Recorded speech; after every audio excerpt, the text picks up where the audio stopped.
이제 10단원을 살펴보겠습니다. 10단원은 누가복음을 중심으로 구성되어 있습니다. 4개의 과로 이루어져 있고요. 하나님의 통치를 실현시키는 하나님 나라의 왕이신 예수 그리스도의 사람들이 누구인가? 라는 질문을 근간으로 각 과가 구성되어집니다. 이 10단원에서 향유를 부은 여인과 사마리아 사람, 그리고 이방인, 한센병 환자와 삭개오를 저희는 만나게 될 것입니다. 어떻게 보면 이 단원에서 언급된 사람들은 이스라엘 사회에서 아주 소외된, 배제된 존재들이었습니다. 정말 아이러니하게도 이러한 존재들이 예수님을 진정으로 인정하고 섬긴다라는 것입니다.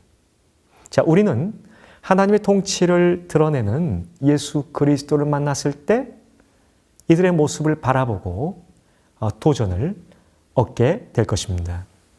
자, 그럼 10단원을 구성하는 한 과씩 제가 살펴보겠습니다.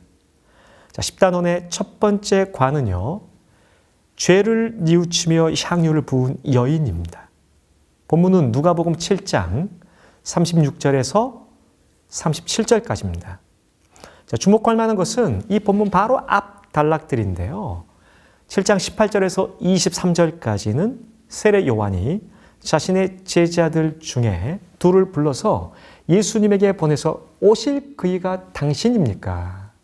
라는 질문을 던지는 장면이 등장하고 있어요.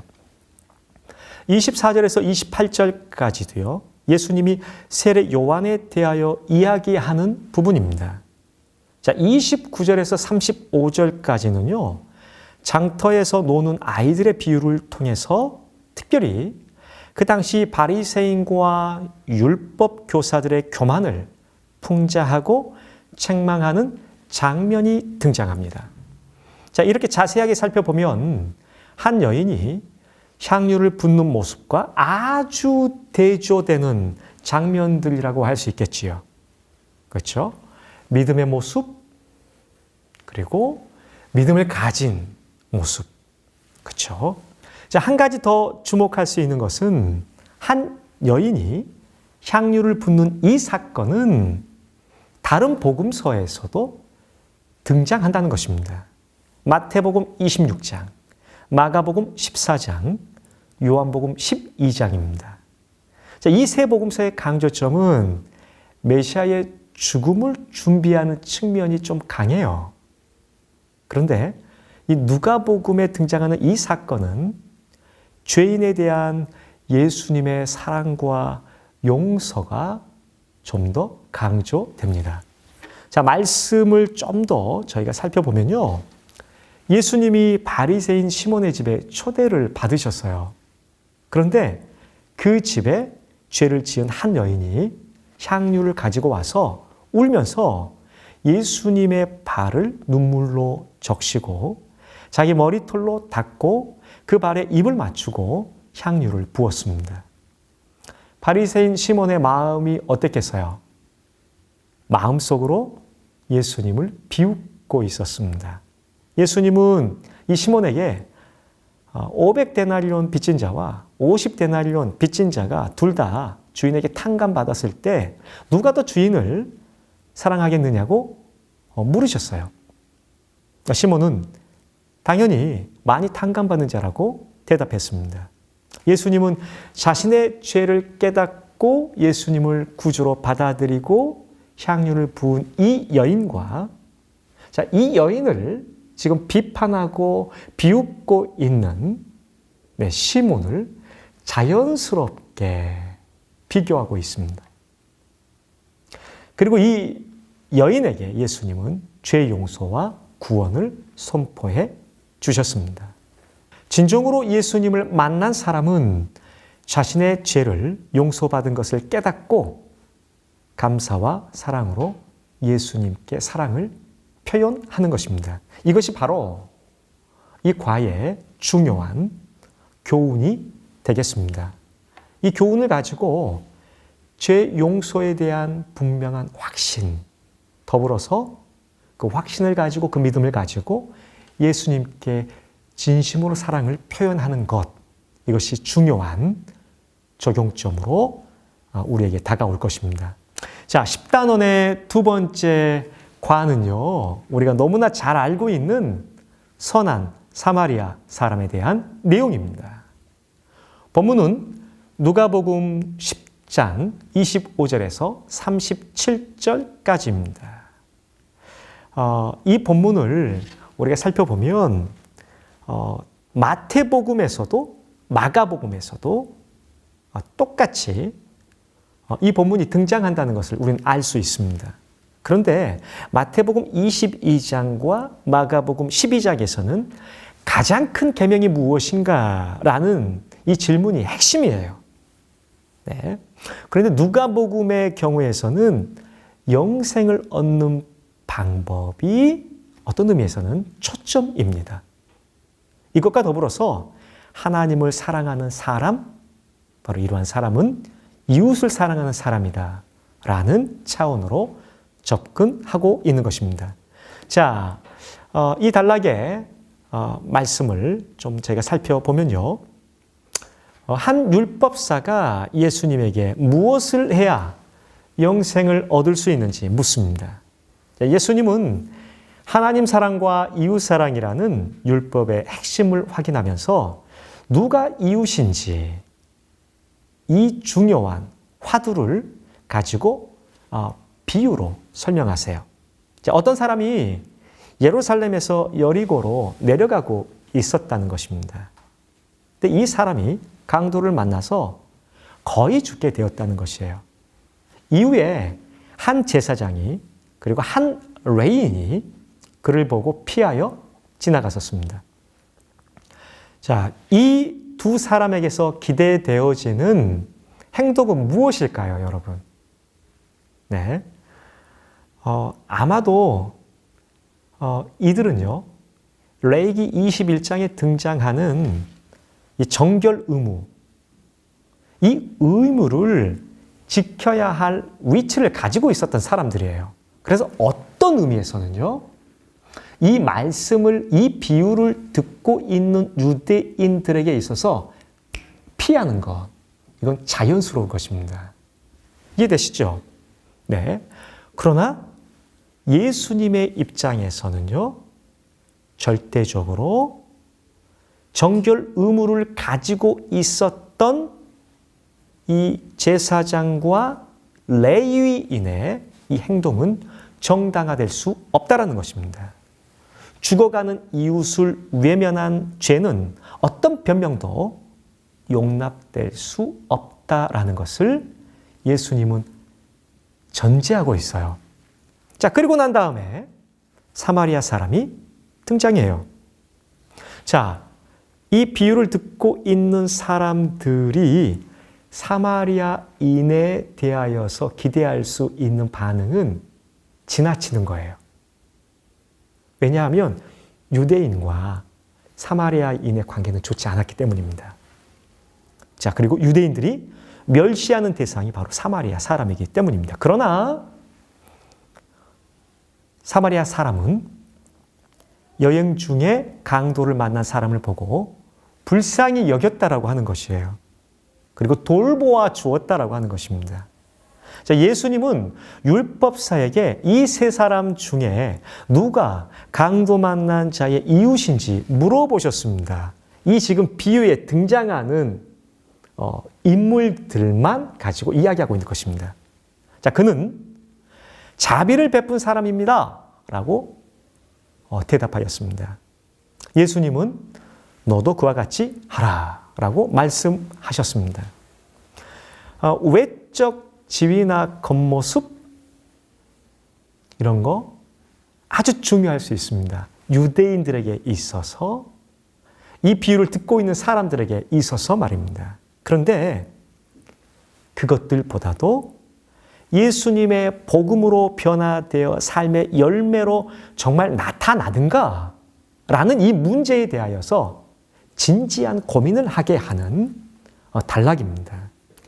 예수님께로부터 오는 은혜를 직접 경험한 사람은 말씀을 실천하기 위하여 어려움을 당한 이웃을 돌아보고 조건 없이 사랑을 베풀어야 한다라는 적용점을 우리는 여기에서 충분히 찾을 수 있습니다. 자, 강도 만난 자의 모습처럼 우리에게 값없는 자비의 은혜를 베푸신 예수님을 믿고 하나님 나라의 백성이라고 한다면 조건 없는 사랑, 자비를 베풀어야 합니다. 자, 이제 10단원의 세 번째 과를 살펴보려고 하는데요. 누가복음 17장 11절에서 19절까지입니다. 깨끗함을 얻은 이방인의 감사에 대한 것입니다. 자, 이 본문은요, 예수님이 갈릴리 사역을 마치고 예루살렘으로 가기 위하여 사마리아로 들어갔다가 그곳에서 배척을 당합니다. 그래서 베레아로 우회하여 예루살렘으로 가고자 요단 동편으로 가는 길에서 발생한 사건입니다. 자, 말씀을 좀 더 자세히 살펴보면 예루살렘으로 가시는 예수님이 사마리아와 갈릴리 사이로 지나가실 때 10명의 나병 환자들이 멀리 있어서 자신들을 불쌍히 여겨주실 것을 간청합니다. 이 나병이라 함은 사실은 저희가 생각하는 나병, 한센병이라고 하죠. 이 한센병을 포함하여서 좀 구약 성경에 등장하는 이 나병이라 함은, 이 한센병이라 함은 약간 좀 범위가 좀 넓습니다. 그러니까 피부와 관련된 병도 조금 포함되어지는 모습이에요. 자, 어쨌든 이 한센병, 이 나병은 의식적으로 아주 부정한 병으로 취급이 되어졌었기 때문에 한 공동체 안에서 살 수 없었습니다. 그러니까 외면되어지고 소외되어질 수밖에 없겠지요. 그렇죠? 자, 다른 사람들을 가까이 할 수 없었기 때문에 멀리에서 요청하고 있는 것입니다. 예수님은 이들을 너무나 불쌍히 여기셨어요. 그리고 예수님께서 제사장들에게 너희들의 몸을 보여라 라고 말씀하십니다. 자, 이 말씀을 제가 조금만 더 생각해 보면 제사장들에게 몸을 보인다라는 것 자체는 이들의 병이 치유되었음을 암시하고 있는 것이에요. 자, 이 10명의 사람들이 이제 보여주기 위해서 제사장에게 가고 있다가 자신들의 병이 깨끗이 나았음을 확인하였습니다. 그렇죠? 자, 10명 중 9명은 예수님에게 향하지 않고 한 사람만이 예수님에게 향하여 가서 감사함을 표현합니다. 그래서 예수님께서 이 이방인 사마리아 사람 외에 하나님께 영광을 돌리러 온 자가 없느냐라고 말씀하고 계시는 것입니다. 자, 9명의 유대인들, 1명의 사마리아인. 사마리아인과 유대인, 유대인과 사마리아인의 관계는 정말 안 좋았습니다.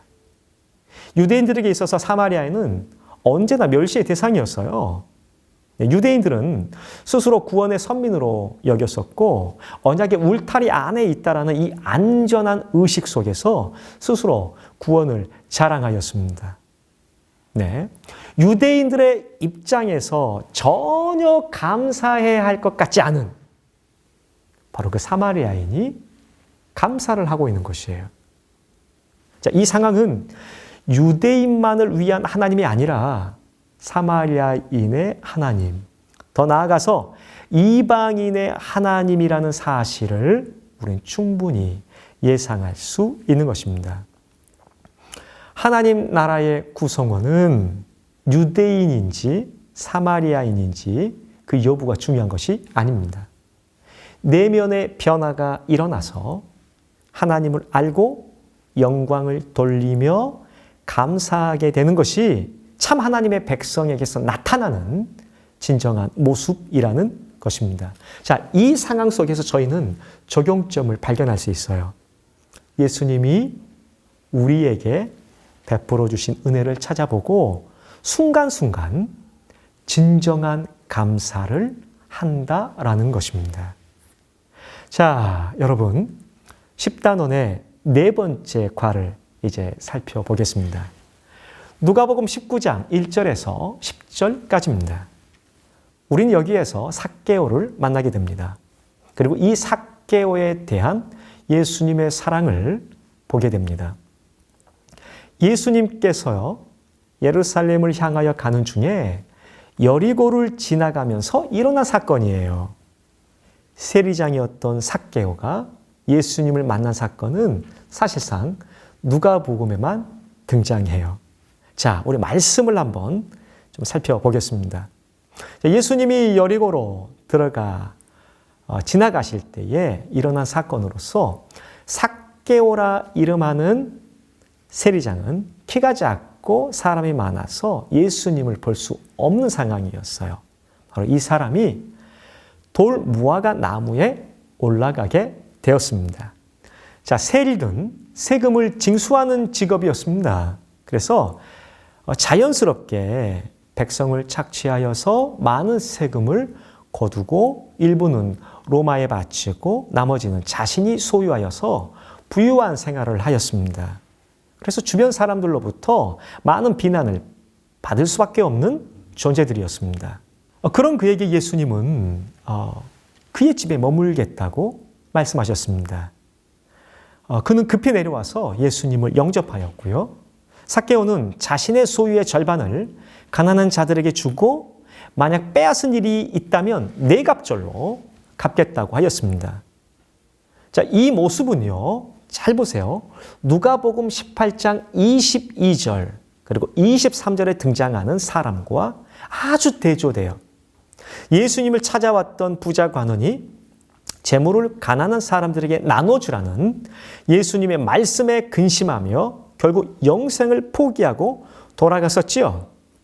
그런데 삭개오는 자신의 소유를 가난한 자들에게 나누어 주고 만약 속여서 빼앗은 것이 있다면 4배로 갚겠다라는 것입니다. 그렇죠? 율법에 의하면 사람이 도둑질한 것을 고백하고 원주인에게 불법적으로 취한 그 액수에다가 5분의 1을 더하여 보상하면 되었지만 2배나 4배로 갚는다는 것은 여러 사람 앞에서 도둑으로 인정되었을 때 취하는 행동이었습니다. 삭개오의 고백은 긍정적인 뉘앙스를 품고 있기도 해요. 그러나 정말로 진심으로 예수님으로부터 용서받기를 원하고 있는 것입니다. 이러한 삭개오에게 예수님은 아브라함의 자손이라고 선언하였습니다. 유대 사회 안에서 지탄의 대상이자 소외되었던 삭개오. 이는 예수님을 만남으로써 하나님의 통치 아래 머물게 되었습니다. 그리고 하나님 백성의 삶으로 회복되었습니다. 예수님은 잃어버린 자를 되찾기 위해서 오신 분이십니다. 예수님을 만나 은혜를 얻은 사람은 자신이 잃어버린 자임을 알고 있겠지요. 자, 이러한 모습 속에서 저희는 적용을 할 수 있습니다. 예수님을 만난 내가 혹시 바꾸어야 할 삶의 태도가 있지 않은지 말입니다.